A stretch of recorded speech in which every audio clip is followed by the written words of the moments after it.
Hello, everybody. Purim. Baruch Hashem, it's Purim. V'nahafochu. We turn things around. The very idea of Purim is the idea of, which encapsulates actually the entire of the idea of a Jewish neshama comes into a Jewish body in this world. Concealment, hiding, godliness is hidden, and we make so much noise we can't even hear ourselves. Today there's so much nonsense going on. Sorry to say that. Maybe I look at it from my standpoint, but this is it. Purim comes to tell us that yes, there is a win. There is a way to win. Not like we do artificially play against each other, nonsensical games, even chess. Is in the end of the day, winning and losing is nonsensical. And I think the most important thing for people to realize that it's not a matter of being better or worse than the other person. We all human beings and we all are just the same. But every one of us has an issue, and therefore we can get dragged to the negative places. The idea is that in this place we became Jews.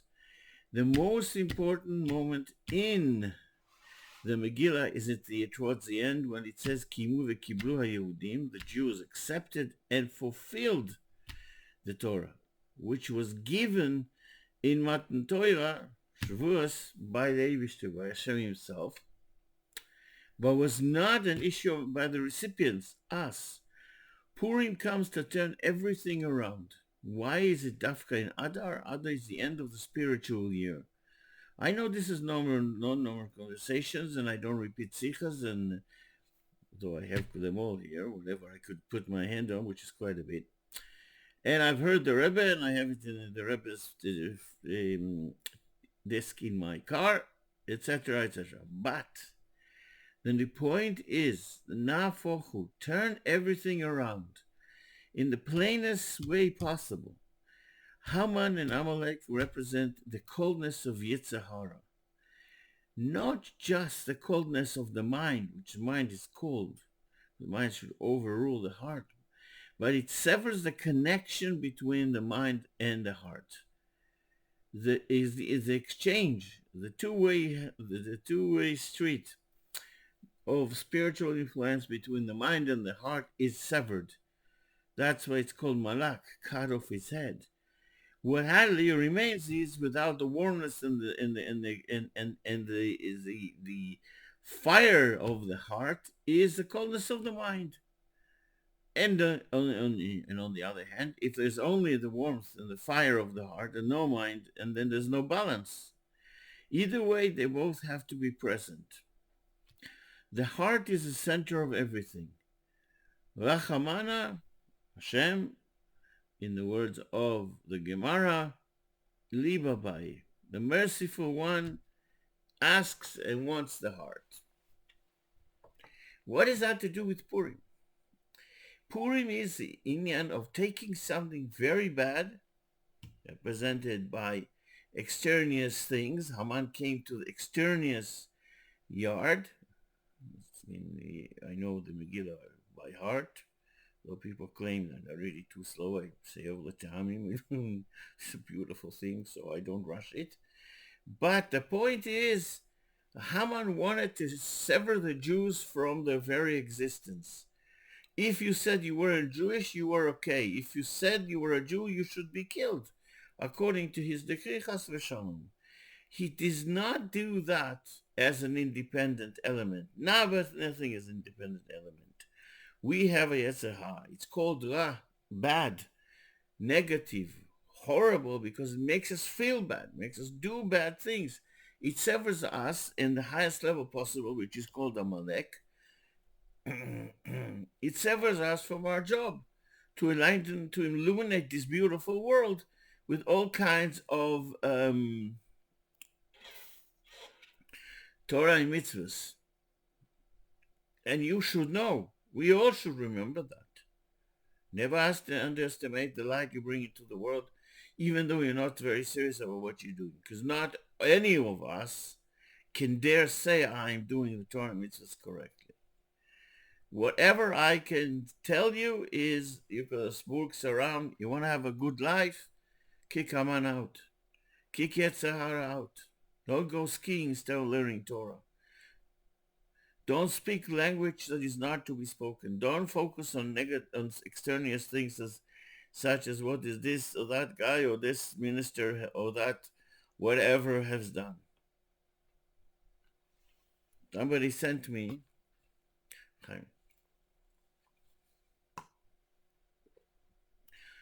one of this generated Purim, Happy Purim, with the face of some idiotic English comedian. That's what I mean. That's someone cold, distant, non-commitment. In Purim, we proved commitment.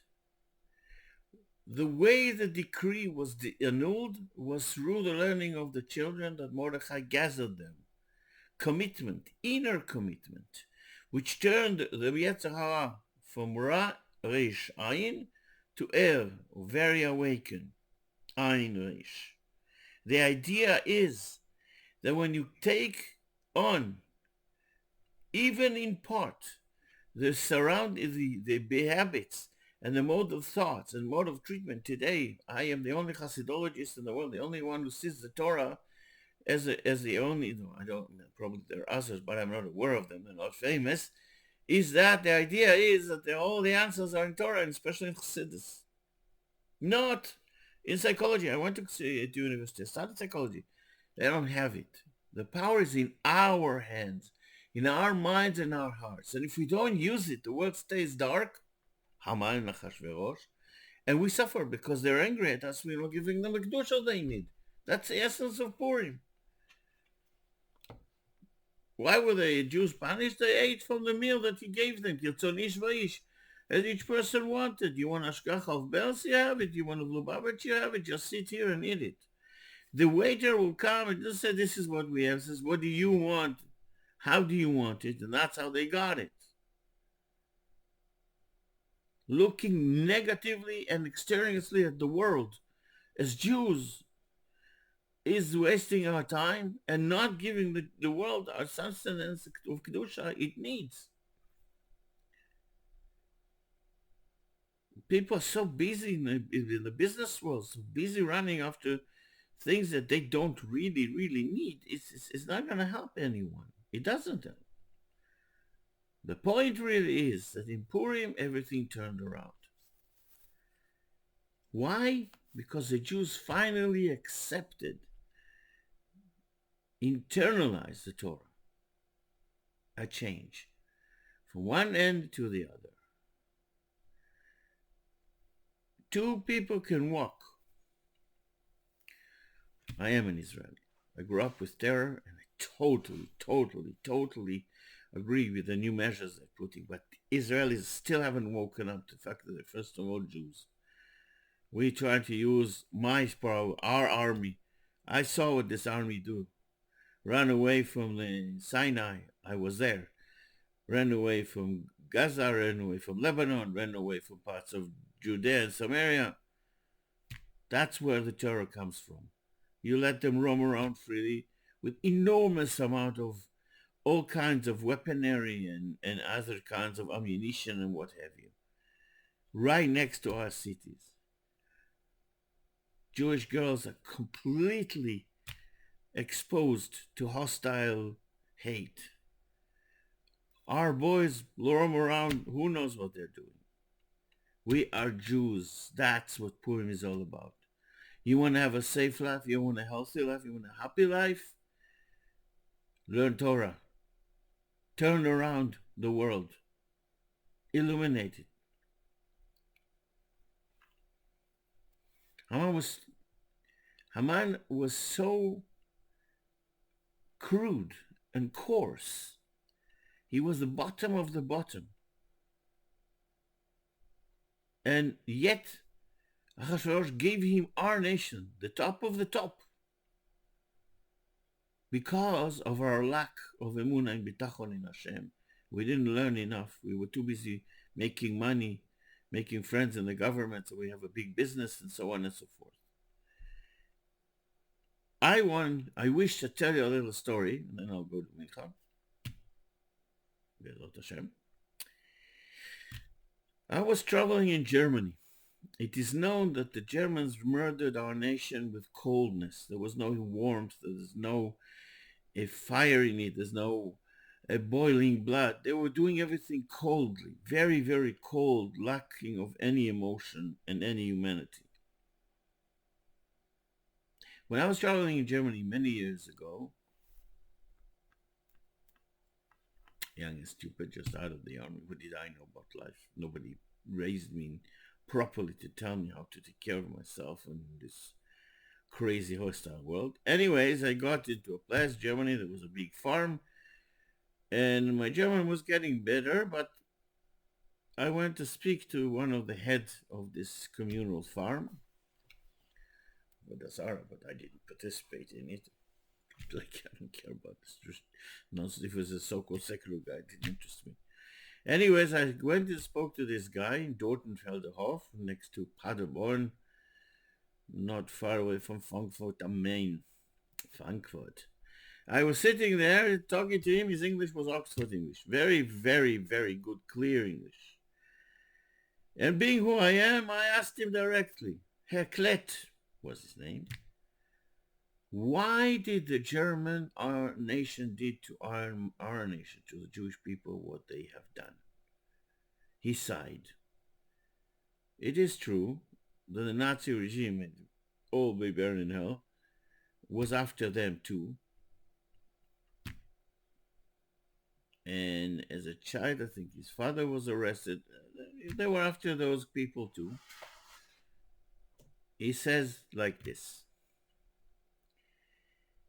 The war occurred because the Germans are the middlemen, stuck between France, who had an empire, on one hand, not far away is Britain had an empire, even Denmark had an empire. This peaceful nation owns Greenland, only God knows why. Anyways, and the Russians were always an empire, even the Austro-Hungarians were an empire, but in Germany wasn't. And after the Second World War, this need to rule and to be the top exploded. And then he said the key sentence, which demonstrates it. He said, the Jew is the highest spiritual existence. The German is the lowest existence, like the earth. And then many Germans rose up out of jealousy and fear of the highest being. So it was not an excuse. It was an intellectual explanation based on the fact that what the German nation is and what the Jewish nation is. But the point really is that it's interesting to know, speaking of the Germans, after the Nuremberg trial, when the Americans hung 10 semi-senior Nazis, one of them said, it's a Purim wieder mal. It's Purim once again, because they represented Amalek. Purim is turning the mind and the heart to serve Hashem. Why? It says, Timche, you will wipe out. Machot timche, wipe out, you wipe the memory of Amalek. You should never forget this. Because the word macho, it has the word moch, mind, intelligence in it. Your mind has to eradicate the Amalek that comes from the unorganized and unheated part of the left side of our heart, if you want it according to the Tanya. The sechel, the mind of a Jew, has to be filled up with Torah and mitzvahs and love of the other Jew, and understanding that we are the center of the creation. Everything we do affects all creation, from the highest beings through people, through animals, you name it. It all depends on our actions. Comes Purim and tells us, yes, we can turn around. We can bring light to everything and everyone and full redemption. Happy Purim and all the best.